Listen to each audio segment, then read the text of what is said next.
Hello everyone, welcome to Contours. Today we are going to solve a practice set of games and tournament.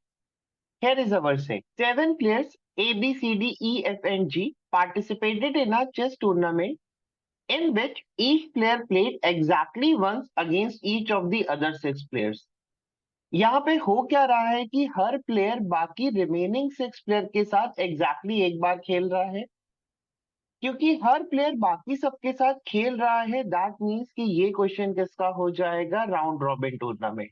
Tournament started on Monday and ended on Wednesday, तो 3 दिन tournament चला है। An equal number of matches was played on all the 3 days, तो मेरे को तीनों दिन equal matches कराने के। Some of the observation made on each day are given below, और फिर मेरे को कुछ ऑब्जर्वेशन दी गई हैं।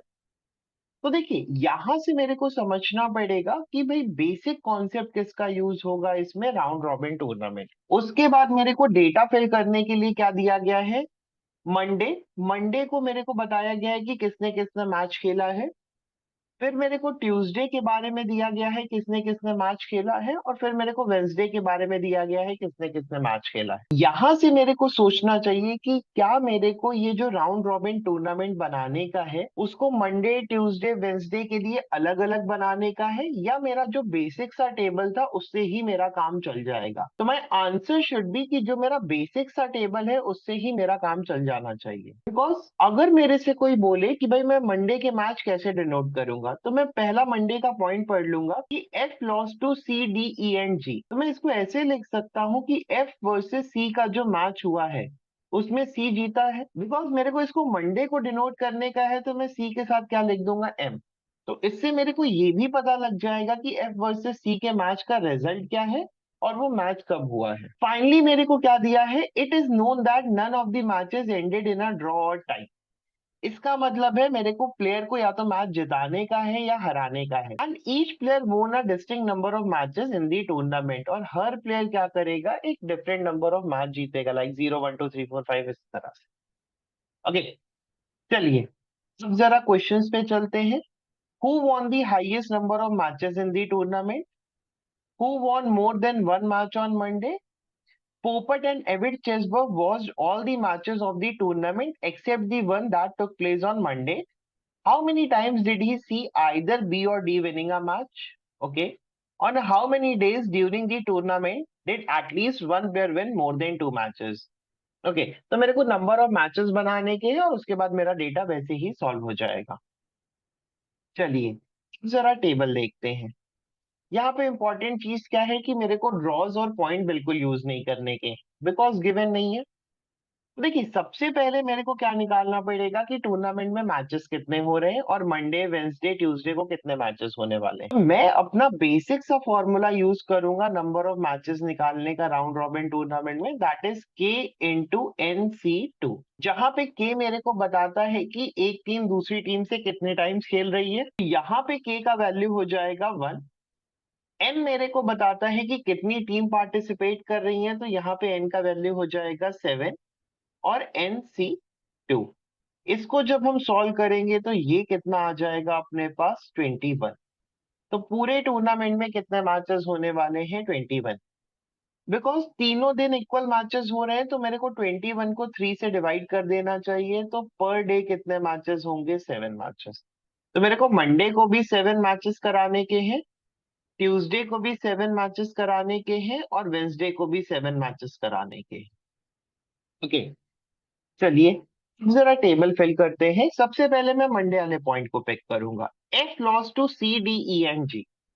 मेरे को दिया है एफ जो है वो सी डी ई जी से हार रहा है, तो सबसे पहले मैं वर्टिकली एफ पे आऊंगा। मैं एफ वर्सेस सी का मैच देखूंगा तो मेरे को हॉरिजॉन्टली सी को पिक करने का है, और एफ वर्सेस सी के मैच में विनर कौन होने वाला है, सी। ओके, क्योंकि ये मैच मंडे को हो रहा है तो जैसे हमने डिस्कस किया था हम इधर लिख देंगे एफ। नेक्स्ट मेरे को दिया है F loss to D E and G, तो मैं एफ वर्सेस डी का मैच पिक करूंगा जो कि ये वाला मैच हो जाएगा। इधर मैं लिख दूंगा डी और एम। फिर सेम वे इधर आ जाएगा ई और एम, एंड फाइनली जब जी और एफ का मैच देखेंगे तो इधर मैं लिख दूंगा जी और इधर आ जाएगा। तो आउट ऑफ 7 मैचेस मेरे को मंडे के 4 मैचेस का तो रिजल्ट डायरेक्टली मिल गया। नेक्स्ट पॉइंट मेरे को दिया है only one player who was not C won more than one match on Monday.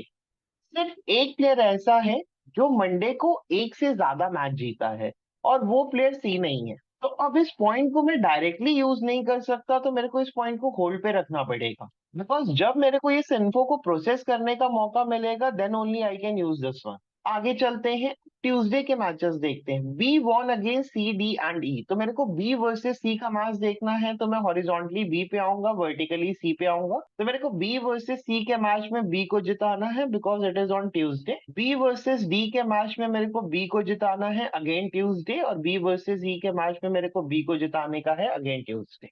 E loss to A and C. तो मेरे को ई वर्सेस ए का मैच देखने का है, जो कि ये आ जाएगा सेल। इसमें मेरे को ए को जिताने का है ट्यूसडे, और ई वर्सेस सी के मैच में मेरे को सी को जिताने का है, that is on Tuesday. Finally G won exactly two matches on Tuesday. तो ये इन्फो मैं डायरेक्टली यूज नहीं कर सकता, तो मैं यहाँ पे लिख दूंगा कि जी को जो है वो दो मैच जीतने हैं ट्यूसडे को, ओके, ताकि मेरे को ध्यान रहे। फाइनली हम वेंसडे के पॉइंट पे आते हैं। G loss to B but win against A and C. Wednesday को क्या हो रहा है, जी बी से हार रहा है, तो आप बी वर्सेस जी के मैच में क्या करोगे, बी लिख दोगे और इसको वेंसडे बना दोगे। बट ए और सी से जीत रहा है, तो जी जो है वो ए से जीत जाएगा वेंसडे को, और जी जो है वो सी से जीत जाएगा वेंसडे को। अगला पॉइंट मेरे को दिया है D won against C and D. तो मैं डी वर्सेस सी का मैच देखूंगा और इसमें डी को जिता दूंगा वेंसडे। एंड डी जो है वो ई से जीता है, तो आप डी वर्सेस ई का मैच फाइंड करोगे और इधर डी को जिता दोगे Wednesday. F loss to A and B. तो मैं एफ को पिक करूंगा, इधर ए को जिताने वाला हूँ वेंसडे, और फाइनली मैं बी को जिताने वाला हूँ वेंसडे। तो इस तरह से मेरे को ये वेंसडे वाले मैचेस मिल जाएंगे। मेरे पास क्या बचा रह गया है, मेरे पास टोटल 5 मैचेस अभी भी रिमेनिंग है, और मेरे को एक पॉइंट यहाँ से क्लिक किया कि भाई जी को मेरे को दो मैचेस जिताने हैं ट्यूसडे को, और जी के दो ही मैचेस रिमेनिंग रह गए। तो मेरे को जी को ये वाला मैच डी के साथ भी ट्यूसडे जी को जिताना पड़ेगा, और जी का मैच ट्यूसडे मेरे को ई से भी जिताना पड़ेगा। इस तरह से हम जी के सारे मैचेस फाइंड कर सकते। तो मैंने यहां से नोटिस किया कि जी, एफ और ई का मैंने पूरा पूरा सेल फिल कर दिया है। तो G is winning 5 matches out of 6, एक लॉस करेगा जो वो बी से हार रहा है। एफ इज विनिंग 0 मैचेस, तो ये रिमेनिंग 6 मैचेस हार रहा है। E is winning only 1 match, तो रिमेनिंग 5 मैचेस ई हार रहा है। उसके बाद मेरे को एबीसीडी का आइडिया नहीं है बिकॉज अभी इनके मैचेस रिमेनिंग है। तो मेरे को यहाँ से बस 2 पॉइंट बचे रह गए हैं। एक तो ये रहा जो मैंने होल्ड पे रखा था कि भाई मंडे को सिर्फ एक ही प्लेयर ऐसा है जो एक से ज्यादा मैच जीत रहा है, और वो प्लेयर सी नहीं है। एंड फाइनली मेरे को दिया था कि ईच प्लेयर वोन a distinct number of matches in the tournament, कि हर प्लेयर जो है वो अलग नंबर ऑफ मैचेस जीता है। तो यहां से देखिए इसमें क्या है, अगेन रेंज वाला कॉन्सेप्ट इंपॉर्टेंट रोल प्ले करेगा। मेरे को 7 प्लेयर्स दिए, each player can win maximum of 6 matches. Because आप 6 मैचेस खेल रहे हो, तो आप कितने मैक्सिमम जीत सकते हो, 6। क्योंकि 7 डिस्टिंक्ट नंबर यूज करने हैं 7 प्लेयर के लिए, तो मेरे लिए जो पॉसिबिलिटी होगी वो सिर्फ 0 से 6 तक की ही होगी। मेरे को 7 डिस्टिंक्ट नंबर लेने हैं जिसमें मैं मैक्सिमम कितना जा सकता हूँ, 6 तक। तो मेरे को जो काउंटिंग करनी होगी दैट शुड बी फ्रॉम 0, तो 0 1 2 3 4 5 एंड 6। तो यहां से मेरे को क्या मैच करने का है कि कौन सा प्लेयर 0 मैच जीत रहा है, 1 2 3 4 5 एंड 6। तो देखिए 0 और 1 मेरे लिए ऑलरेडी सॉर्ट हो गया है बिकॉज मेरे को ई और एफ को मैंने दे दिया है। जी 5 मैच जीत रहा है, तो जो रिमेनिंग पॉसिबिलिटीज है that is 2 matches, 3 matches, 4 matches and 6 matches. यही 4 प्लेयर के लिए मेरे पास रिमेनिंग ऑप्शन है। देखिए मैक्सिमम मैचेस पिक करना कंपैरेटिवली इजी होता है, तो पहले हम मैक्सिमम को फाइंड करते हैं। देखिए A can not win 6 matches because A is losing from G. B जो है वो 5 मैचेस विन कर रहा है, तो मेरे को बी को 6th मैच भी जिताना पड़ेगा, अदरवाइज बी और जी के टोटल विन सेम आ जाएंगे। तो बी वो प्लेयर होगा जो 6 मैचेस जीत रहा है और एक भी मैच नहीं हार रहा है। तो मेरे को बी वर्सेस ए वाले मैच में बी को विन कराना पड़ेगा। सी कितने मैचेस जीत रहा है, सी इज विनिंग 2 मैचेस, तो सी के पास ऑप्शन है 2 3 4 का। Again D is winning 3 matches, तो डी के पास ऑप्शन है 3 और 4 का।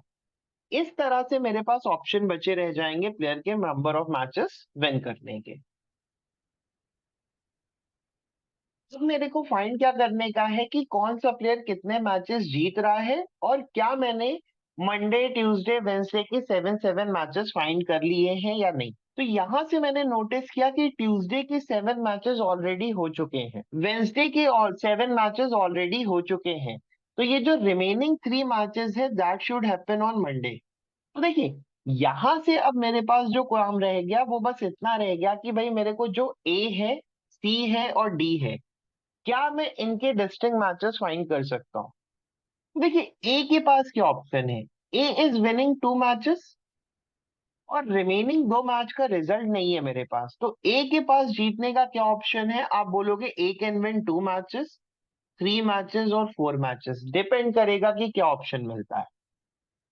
हम सी पे आते हैं।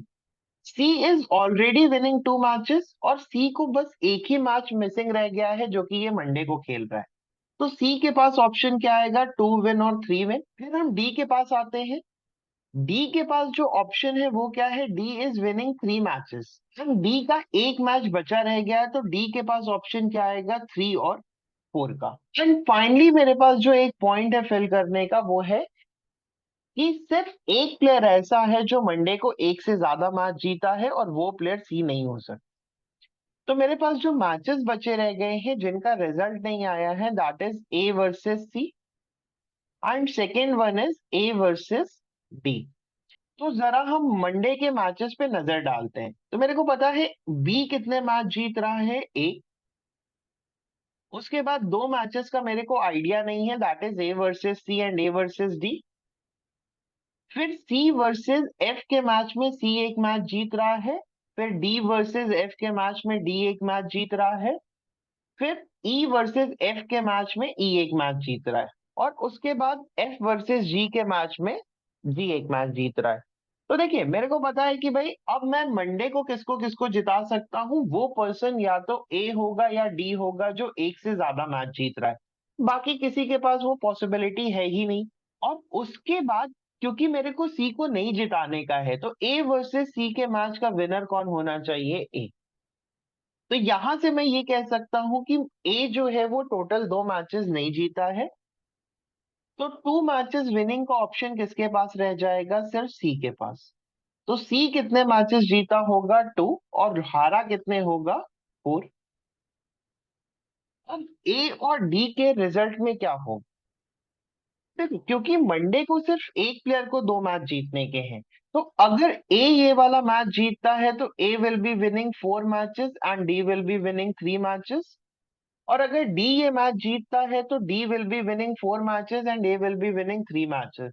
तो इसका मतलब है कि चाहे यहाँ पे ए जीते या डी जीते, मेरे को फर्क नहीं पड़ता है, दोनों के जीतने पे क्या होगा, मेरे को मंडे को ऐसा प्लेयर मिल जाएगा जो एक से ज्यादा मैच जीत रहा है and that player could be any one of A और डी। इसके साथ हमारा डेटा फिल हो जाएगा और क्वेश्चन सॉल्व हो जाएगा। अब जरा हम क्वेश्चन चेक करते हैं। First question, who won the highest number of matches in the tournament? So my answer should be option D, that is B. Who won more than one match on Monday? तो मेरे को पता है Monday को एक से ज्यादा match कौन जीतने वाला है, ए और डी, क्योंकि जो भी इनमें से मैच जीतेगा that would be our answer. तो option D should be my answer, can not be determine. Next one, Popat and Evid Chesburg watched all the matches of the tournament except the one that took place on Monday. पोपट ने क्या किया है, सारे matches देखे हैं except the one जो Monday को हुए हैं। How many times did he see either B और डी विनिंग अ मैच? तो मेरे को बताना है कि इसने बी और डी को कितनी बार मैच जीतते हुए देखा होगा। तो देखिए, मेरे को बस ये देखने का है कि बी ट्यूसडे वेंसडे को कितनी बार जीत रहा है और डी ट्यूसडे और वेंसडे को कितनी बार जीत रहा है।